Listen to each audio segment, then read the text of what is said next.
Good news alang sa mga pet lovers sa Dakbayan sa Talisay kay mahimo ng dad-on sila ang inyong mga pets sa plaza aron Masuroy. Ang inyong buhaton, magkuha lang og pet pass sa Talisay City Veterinary Office. Gikinahanglan nga mag-exercise usab ang mga pets ug makig-socialize aron dili maiha sa ubang mga tao. Atong sayran pinaagi sa report ni Chona Carion. Sa mga pet lovers nga gustong isuroy ang ilang mga pet dogs ug cats, bukas na ang Plaza Talisay nga perfect place alang sa gustong mag-exercise o isuroy ang mga alagang iro ug iring.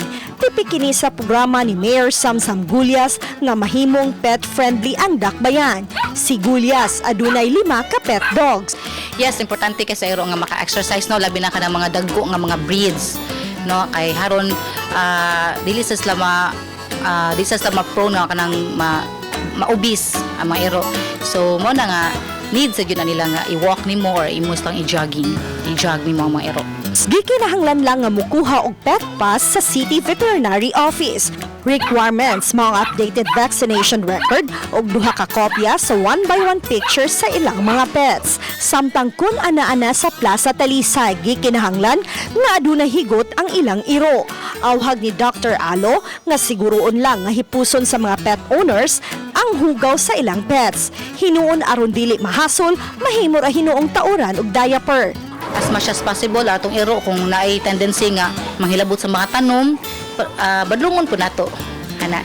Then amo sang gi-encourage ang public nga kung pahitan nag-walking na mo nya na amoy maganahan nga iro sa kanang lain nga mga tao, mananghid gyud di ta mo patakag kanang kupot-kupot dito sa iro kay wata ka bawsat sa iyang temperament ba basin yag kupta ninyo ya ditsuhon mo paak.